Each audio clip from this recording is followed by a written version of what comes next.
क्या आपने कभी सुना है किसी ऐसे सिंहासन के बारे में जिसे छूते ही मूर्तियां हंस पड़ी?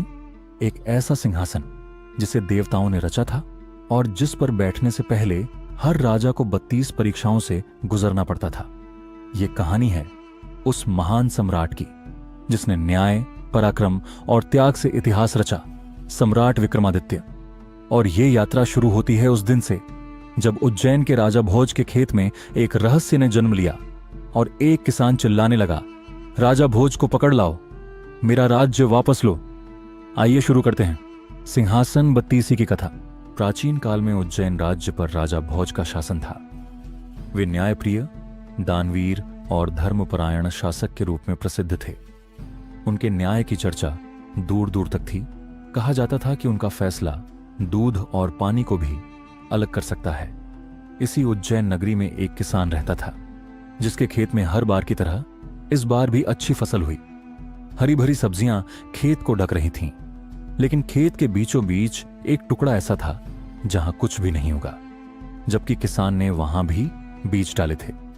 किसान ने उस खाली जगह पर एक मचान बनवाया ताकि खेत की निगरानी कर सके, लेकिन जब भी वह उस मचान पर चढ़ता अनायास ही जोर से बोलने लगता, कोई है? जाओ राजा भोज को पकड़ लाओ, मेरा राज्य उससे वापस लो, जल्दी जाओ। यह रहस्यमयी घटना शहर में आग की तरह फैल गई। जब यह बात राजा भोज तक पहुंची तो उन्होंने स्वयं उस खेत पर जाकर देखने का निश्चय किया। खेत पर जाकर उन्होंने देखा कि सचमुच किसान मचान पर चढ़कर वही बातें चिल्ला रहा है।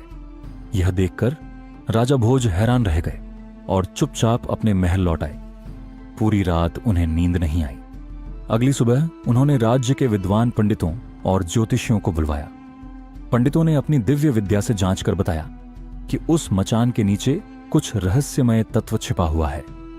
राजा भोज ने उसी समय खुदाई करवाने का आदेश दिया। खुदाई के दौरान जब काफी मिट्टी हटाई गई तो वहां से एक भव्य सिंहासन प्रकट हुआ। यह कोई साधारण सिंहासन नहीं था। इसके चारों ओर 8-8 की कतार में कुल 32 सुंदर पुतलियां खड़ी थीं।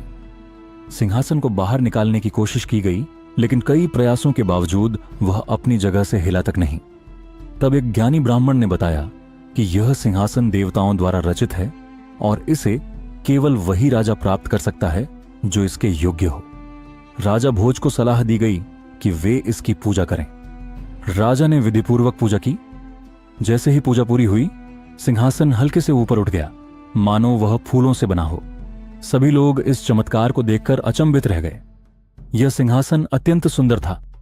उस पर अनगिनत रत्न जड़े हुए थे जो चारों ओर प्रकाश बिखेर रहे थे। 22 पुतलियां उसमें चारों तरफ विराजमान थीं। उनके हाथों में कमल थे। राजा भोज ने सिंहासन की मरम्मत करवाने का आदेश दिया। 5 महीने बाद जब वह पूरी तरह तैयार हुआ तो उसकी सुंदरता अपूर्व थी। जो भी देखता देखता ही रह जाता। पुतलियां इतनी जीवंत लगती कि जैसे अभी बोल उठेंगी। राजा भोज ने शुभ मुहूर्त निकलवाया और सिंहासन पर बैठने की तैयारी शुरू की। महल में उत्सव सा माहौल था। दूर दूर से लोग निमंत्रण पाकर महल में आए। जैसे ही राजा भोज ने अपना दाहिना पांव सिंहासन पर रखने की कोशिश की, अचानक सभी पुतलियां हंस पड़ीं। पूरा दरबार स्तब्ध रह गया। ये निर्जीव मूर्तियां कैसे हंस सकती हैं?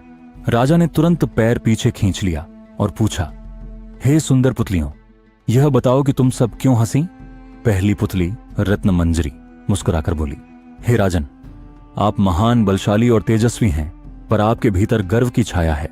इस सिंहासन पर पहले जो राजा विराजते थे वे भी दानी और वीर थे, लेकिन उनका हृदय विनम्रता और करुणा से भरा था। राजा भोज यह सुनकर नाराज हो उठे। तब रत्न मंजरी ने कहा, महाराज, यह सिंहासन किसी साधारण राजा का नहीं बल्कि महान सम्राट विक्रमादित्य का था। राजा भोज बोले, मैं कैसे मान लूं कि विक्रमादित्य मुझसे अधिक योग्य और पराक्रमी थे?